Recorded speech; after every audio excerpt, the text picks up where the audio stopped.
Hello students, welcome to RG Studio. My name is Rahul. I'm a teacher. इस video में मैं आपको national sugar institute Kanpur, जो कि गवर्नमेंट ऑफ इंडिया का एक प्रीमियर इंस्टीट्यूट है, ministry of consumer affairs, food and public distribution, यहाँ पे विभिन्न जॉब ओरिएंटेड कोर्सेज होते हैं। इस वीडियो में मैं आपको नेशनल शुगर इंस्टीट्यूट कानपुर के जो जॉब ओरिएंटेड कोर्सेज होते हैं, DPHAT, DQCES, CCQC, और तो यहाँ पे very important multiple choice questions की इंफॉर्मेशन दी जाएगी एंट्रेंस एग्जाम की प्रिपरेशन के लिए। नेशनल शुगर इंस्टीट्यूट कानपुर और वसुंधरा शुगर इंस्टीट्यूट पुणे के विभिन्न एंट्रेंस एग्जाम, जैसे कि DPHAT, जिसकी फुल फॉर्म है post graduate diploma in industrial fermentation and alcohol technology, DQCES, post graduate diploma in quality control and environmental science, CCQC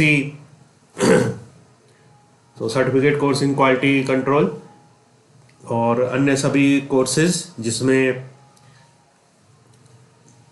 जो कि नेशनल शुगर इंस्टीट्यूट कानपुर और वसुंधरा शुगर इंस्टीट्यूट पुणे के जो कैंडिडेट्स एंट्रेंस एग्जाम के लिए preparation कर रहे हैं, DPHAT, DSPMM, DQCES, NSIST, NSISC, SBCC, CCQC और VSI पुणे के MSc वाइन टेक्नोलॉजी, IFAT और अन्य सभी कोर्सेज के एंट्रेंस के लिए प्रिपरेशन कर रहे हैं और इसके लिए ऑनलाइन या ऑफलाइन कोचिंग ज्वाइन करना चाहते हैं, इंपॉर्टेंट क्वेश्चन के PDF नोट्स लेना चाहते हैं, वो 9411513974 पे व्हाट्सएप कर सकते हैं। ऑनलाइन या ऑफलाइन कोचिंग और इंपॉर्टेंट क्वेश्चंस के PDF नोट्स के लिए व्हाट्सएप नंबर है 9411513974। और कॉम्पिटिटिव एग्जाम्स की प्रिपरेशन के लिए एक व्हाट्सएप ग्रुप बना रखा है जिसका लिंक आपको डिस्क्रिप्शन बॉक्स में मिल जाएगा। चैनल को सब्सक्राइब अवश्य कर लें ताकि इंपॉर्टेंट क्वेश्चन के वीडियोज मिलते रहें और विभिन्न जॉब्स और एडमिशन्स के लिए जो नए अपडेट्स आते हैं उसकी जानकारी मिलती रहे। वीडियो को लाइक, शेयर और कमेंट जरूर कीजिएगा।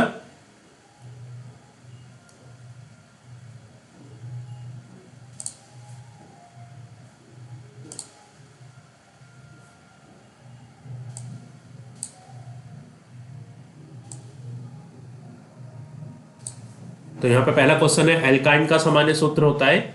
एल्काइन का सामान्य सूत्र होता है, ऑप्शन दे रखे हैं A CnH2n, B CnH2n-2, C CnH2n+2, D CnH2n-1।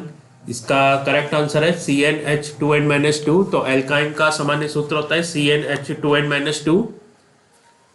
Alkyne का जो सामान्य सूत्र है वो है CnH2n-2। नेक्स्ट क्वेश्चन है, एल्कीन का सामान्य सूत्र है। एल्कीन का सामान्य सूत्र है, ऑप्शन है A CnH2n, B CnH2n-1, C CnH2n+1, D CnH2n+2। Correct answer है ऑप्शन A CnH2n। तो एल्कीन का सामान्य सूत्र है CnH2n। नेक्स्ट क्वेश्चन है, एल्कीन का सामान्य सूत्र होता है। एल्कीन का सामान्य सूत्र होता है, ऑप्शन है A CnH2n, B CnH2n+1, C CnH2n+2, D CnH2n-2। Correct answer है ऑप्शन C CnH2n+2। तो एल्केन का सामान्य सूत्र होता है CnH2n+2। नेक्स्ट क्वेश्चन है, एसिटिलीन का मूलानुपाती सूत्र है। एसिटिलीन का मूलानुपाती सूत्र है, एसिटिलीन का फॉर्मूला होता है C2H2। तो एसिटिलीन का जो मूलानुपाती सूत्र होगा वो है CH। एसिटिलीन का मूलानुपाती सूत्र है CH। नेक्स्ट क्वेश्चन है 13, निम्न में से किन दो कार्बनिक यौगिकों के मूलानुपाती सूत्र समान होते हैं। निम्न में से किन दो कार्बनिक यौगिकों के मूलानुपाती सूत्र समान होते हैं। ऑप्शन से A है इथिलीन एवं एसिटिलीन। इथिलीन का फॉर्मूला है C2H4, एसिटिलीन का फॉर्मूला है C2H2। मीथेन एवं मीथेन, तो मीथेन का जो, तो यहाँ पे बताना है कि इन दो कार्बनिक यौगिकों के मूलानुपाती सूत्र समान होते हैं। तो इथिलीन और एसिटिलीन के मूलानुपाती सूत्र समान नहीं होते। इथिलीन का जो मूलानुपाती सूत्र होगा CH2 और एसिटिलीन का CH। नेक्स्ट है यहाँ पे मीथेन एवं मीथेन। मीथेन का जो केमिकल फॉर्मूला होता है तो मीथेन का केमिकल फॉर्मूला है CH4 और इथेन का जो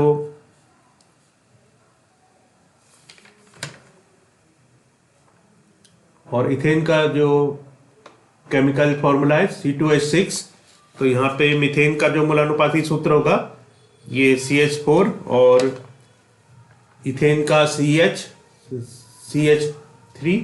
तो इसमें इनके जो मूलानुपाती सूत्र समान नहीं है। इसके बाद है प्रोपेन एवं ब्यूटेन। प्रोपेन का फॉर्मूला है C3H8 और ब्यूटेन का C4H10। तो इनके भी जो मूलानुपाती सूत्र है वो समान नहीं है।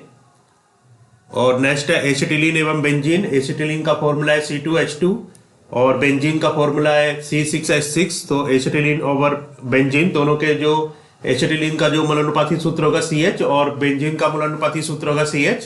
तो एसिटिलीन एवं बेंजीन के जो मूलानुपाती सूत्र हैं वो समान होते हैं। नेक्स्ट क्वेश्चन है बेंजीन एवं एसिटिलीन के। बेंजीन का फॉर्मूला है C6H6 और एसिटिलीन का C2H2। तो बेंजीन एवं एसिटिलीन के ऑप्शन है ए अणुसूत्र एवं मूलानुपाती सूत्र एक होते हैं, ऑप्शन बी अणुसूत्र भिन्न परंतु मूलानुपाती सूत्र एक होते हैं, ऑप्शन सी है अणुसूत्र समान परंतु मूलानुपाती सूत्र भिन्न होते हैं, ऑप्शन डी उपरोक्त में से कोई सही नहीं है। तो करेक्ट आंसर है ऑप्शन बी अणुसूत्र भिन्न परंतु मूलानुपाती सूत्र एक होते हैं। तो बेंजीन एवं एसिटिलीन के जो अणुसूत्र होते हैं वो भिन्न होते हैं परंतु मूलानुपाती सूत्र एक होते हैं। बेंजीन का फॉर्मूला है C6H6 और एसिटिलीन का C2H2। तो बेंजीन और एसिटिलीन का जो दोनों का मूलानुपाती सूत्र होगा वो होगा CH। तो बेंजीन एवं एसिटिलीन के अणुसूत्र भिन्न होते हैं। बेंजीन का होता है अणुसूत्र C6H6 और एसिटिलीन का C2H2। तो बेंजीन एवं एसिटिलीन के अणुसूत्र भिन्न होते हैं परंतु मूलानुपाती सूत्र एक होता है। नेक्स्ट क्वेश्चन है किसी यौगिक का मूलानुपाती सूत्र CH2O है एवं अणुभार 60 है, इस यौगिक का अणुसूत्र होगा। तो जो फॉर्मूला होता है मूलानुपाती सूत्र का वो होता है अणुभार बटा मूलानुपाती सूत्र भार। तो यहाँ पे अणुभार दे रखा है 60 और मूलानुपाती सूत्र भार होगा कार्बन का 12 और हाइड्रोजन 2 और ऑक्सीजन 16। तो यहाँ पे मूलानुपाती सूत्र भार हो जाएगा 30। तो 60 बटा 30 2, तो इसमें 2 से मल्टीप्लाई होगी तो C2H4O2। तो यहाँ पे जो अणुसूत्र होगा वो होगा C2H4O2। नेक्स्ट क्वेश्चन है किसी ठोस पदार्थ के बिना द्रव में बदले सीधे वाष्प अवस्था में परिवर्तित होने को कहते हैं। किसी ठोस पदार्थ के बिना द्रव में बदले सीधे वाष्प अवस्था में परिवर्तित होने को कहते हैं। ऑप्शन है ए आसवन, बी क्वथन, सी ऊर्ध्वपातन, डी संघनन। तो सही उत्तर है ऑप्शन सी ऊर्ध्वपातन। किसी ठोस पदार्थ के बिना द्रव में बदले सीधे वाष्प अवस्था में परिवर्तित होने को ऊर्ध्वपातन कहते हैं। तो यदि कोई ठोस पदार्थ है और वो बिना द्रव में बदले सीधे वाष्प अवस्था में परिवर्तित होता है तो उसे ऊर्ध्वपातन कहते हैं। नेक्स्ट क्वेश्चन है कार्बनिक यौगिकों के सूक्ष्म जीवों द्वारा धीरे धीरे अपघटित होने वाली क्रिया को कहते हैं। कार्बनिक यौगिकों के सूक्ष्म जीवों द्वारा धीरे धीरे अपघटित होने वाली क्रिया को कहते हैं। ऑप्शन है ए क्लोरीनीकरण, बी बहुलीकरण, सी पाश्चुरीकरण, डी किण्वन। तो सही उत्तर है ऑप्शन डी किण्वन। कार्बनिक यौगिकों के सूक्ष्म जीवों द्वारा धीरे धीरे अपघटित होने वाली क्रिया को किण्वन कहते हैं। तो कार्बनिक यौगिकों के जो सूक्ष्म जीवों द्वारा धीरे धीरे अपघटित होने वाली क्रिया है वो किण्वन कहलाती है। नेक्स्ट क्वेश्चन है कम वाष्पशील उच्च क्वथनांक वाले जटिल उच्च हाइड्रोकार्बनों का ताप द्वारा कम क्वथनांक वाले सरल हाइड्रोकार्बनों में बदलने की क्रिया कहलाती है। कम वाष्पशील उच्च क्वथनांक वाले, तो कम वाष्पशील उच्च क्वथनांक वाले जटिल उच्च हाइड्रोकार्बनों का ताप द्वारा कम क्वथनांक वाले सरल हाइड्रोकार्बनों में बदलने की क्रिया कहलाती है। ऑप्शन है ए बहुलीकरण, बी संघनन, सी भंजन, डी किण्वन। तो सही उत्तर है ऑप्शन सी भंजन।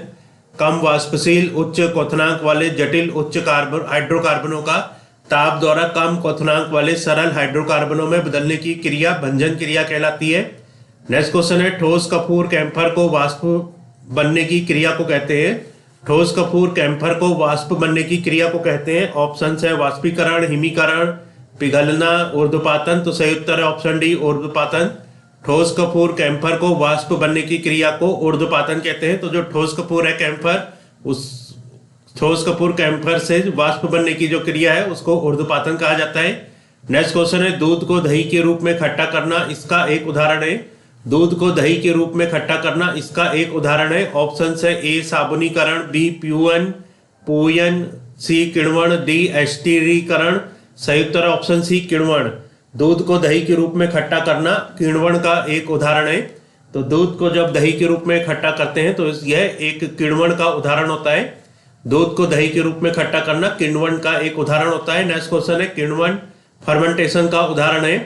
किण्वन फर्मेंटेशन का उदाहरण है। ऑप्शन है ए दूध का खट्टा होना, बी गीले आटे का खट्टा होना, सी गन्ने के रस से शराब का बनना, डी उपरोक्त सभी। तो सही उत्तर है ऑप्शन डी उपरोक्त सभी। किण्वन फर्मेंटेशन के उदाहरण दूध का खट्टा होना, गीले आटे का खट्टा होना, गन्ने के रस से शराब का बनना, ये सभी किण्वन फर्मेंटेशन के उदाहरण है। तो दूध का खट्टा होना, गीले आटे का खट्टा होना और गन्ने के रस से शराब का बनना सभी किण्वन फर्मेंटेशन के उदाहरण है। नेक्स्ट क्वेश्चन है बहुलीकरण पॉलीमेराइजेशन के संदर्भ में असत्य कथन है। बहुलीकरण पॉलीमेराइजेशन के संदर्भ में असत्य कथन है। ऑप्शन है ए, यह एक उत्क्रमणीय अभिक्रिया है। बी, इसमें भिन्न भिन्न प्रकार के अणु परस्पर संयोग करते हैं। सी, बहुलक यौगिक का अणुभार आरंभिक यौगिक के अणुभार का पूर्ण गुणक होता है। डी, इसमें कार्बन परमाणु नया बंधन नहीं बनाते हैं। तो सही उत्तर है ऑप्शन बी, इसमें भिन्न भिन्न प्रकार के अणु परस्पर संयोग करते हैं। तो बहुलीकरण के संदर्भ में जो असत्य कथन है वो है इसमें भिन्न भिन्न प्रकार के अणु परस्पर संयोग करते हैं। तो बहुलीकरण के संबंध में जो असत्य कथन है वो है कि इसमें जो भिन्न भिन्न प्रकार के अणु होते हैं वो परस्पर सहयोग करते हैं। और option A C D, statement A C D जो कि है यह एक उत्क्रमणीय अभिक्रिया है। तो बहुलीकरण एक उत्क्रमणीय अभिक्रिया है, ये संदर्भ सत्य है। बहुलक यौगिक का अणुभार आरंभिक यौगिक के सूत्र अणुभार का पूर्ण गुणक होता है, तो यह कथन भी सत्य है। इसमें कार्बन परमाणु नया बंधन नहीं बनाते हैं, यह कथन भी बहुलीकरण के लिए सत्य है। नेक्स्ट क्वेश्चन है बहुलीकरण का उदाहरण है। बहुलीकरण का उदाहरण है ऑप्शन है ए, एसिटिलीन का बेंजीन में परिवर्तन। बी, फॉर्मेल्डिहाइड का ट्राई ऑक्सेन में परिवर्तन। सी, एसिटाल्डिहाइड का पैराल्डिहाइड में परिवर्तन। डी, उपरोक्त सभी। तो सही उत्तर है उपरोक्त सभी। तो बहुलीकरण के जो उदाहरण है ये सभी तीनों बहुलीकरण के उदाहरण है। एसिटिलीन का बेंजीन में परिवर्तन, फॉर्मेल्डिहाइड का ट्राई ऑक्सेन में परिवर्तन, एसिटाल्डिहाइड का पैराल्डिहाइड में परिवर्तन, ये सभी बहुलीकरण के उदाहरण हैं।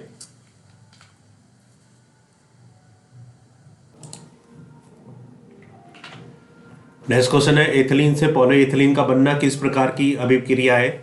एथिलीन से पॉलीएथिलीन का बनना किस प्रकार की अभिक्रिया है। ऑप्शन है ए, संघनन। बी, बहुलीकरण। सी, वाष्पन। डी, अपस्फोटन। तो सही उत्तर है ऑप्शन बी, बहुलीकरण। एथिलीन से पॉलीएथिलीन का बनना बहुलीकरण प्रकार की अभिक्रिया है। तो एथिलीन से जो पॉलीएथिलीन बनता है तो वो बहुलीकरण प्रकार की अभिक्रिया है। नेक्स्ट क्वेश्चन है लकड़ी के भंजक आसवन से प्राप्त होता है। लकड़ी के भंजक आसवन से प्राप्त होता है। ऑप्शन है ए, एसिटिक अम्ल। बी, सल्फ्यूरिक अम्ल। सी, पायरोलिग्नियस अम्ल। डी, फार्मिक अम्ल। तो सही उत्तर है ऑप्शन सी, पायरोलिग्नियस अम्ल। लकड़ी के भंजक आसवन से पायरोलिग्नियस अम्ल प्राप्त होता है। लकड़ी का जब भंजक आसवन होता है तो उससे पायरोलिग्नियस अम्ल प्राप्त होता है। नेक्स्ट क्वेश्चन है ऐसे कार्बनिक यौगिक जिनके अणु सूत्र मॉलिक्यूलर फॉर्मूला समान होते हैं परंतु संरचनात्मक सूत्र भिन्न भिन्न होते हैं कहलाते हैं। ऐसे कार्बनिक यौगिक जिनके अणु सूत्र मॉलिक्यूलर फॉर्मूला समान होते हैं परंतु संरचनात्मक सूत्र भिन्न भिन्न होते हैं कहलाते हैं। ऑप्शन है ए, समस्थानिक। बी, संभारिक। सी, समावयवी। डी, अपरूप। तो सही उत्तर है ऑप्शन सी, समावयवी। ऐसे कार्बनिक यौगिक जिनके अणु सूत्र मॉलिक्यूलर फॉर्मूला समान होते हैं परंतु संरचनात्मक सूत्र भिन्न भिन्न होते हैं वो समावयवी कहलाते हैं। ऐसे कार्बनिक यौगिक जिनके अणु सूत्र मॉलिक्यूलर फॉर्मूला समान होते हैं परंतु संरचनात्मक सूत्र भिन्न भिन्न होते हैं वो समावयवी कहलाते हैं। नेक्स्ट क्वेश्चन है समावयवी यौगिक भिन्नता प्रदर्शित करते हैं। समावयवी यौगिक भिन्नता प्रदर्शित करते हैं। ऑप्शन है ए, अणु सूत्र में। बी, संरचनात्मक सूत्र में। सी, रासायनिक सूत्र में। डी, उपरोक्त सभी में। तो सही उत्तर है ऑप्शन बी, संरचनात्मक सूत्र में। समावयवी यौगिक संरचनात्मक सूत्र में भिन्नता प्रदर्शित करते हैं। तो जो समावयवी यौगिक होते हैं वो संरचनात्मक सूत्र में भिन्नता प्रदर्शित करते हैं। नेक्स्ट क्वेश्चन है समावयवी यौगिक भिन्नता प्रदर्शित करते हैं। समावयवी यौगिक भिन्नता प्रदर्शित करते हैं। ऑप्शन है ए, भौतिक गुणों में। बी, रासायनिक गुणों में। सी, अणु सूत्र में। डी, उपरोक्त सभी में। तो सही उत्तर है ऑप्शन ए, भौतिक गुणों में। समावयवी यौगिक भौतिक गुणों में भिन्नता प्रदर्शित करते हैं। तो जो समावयवी यौगिक है वो भौतिक गुणों में भिन्नता प्रदर्शित करते हैं।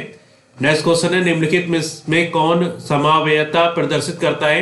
निम्नलिखित में कौन समावयवता प्रदर्शित करता है। ऑप्शन है मीथेन, इथेन, प्रोपेन, ब्यूटेन। तो सही उत्तर है ब्यूटेन। तो ब्यूटेन जो है ये समावयवता प्रदर्शित करता है।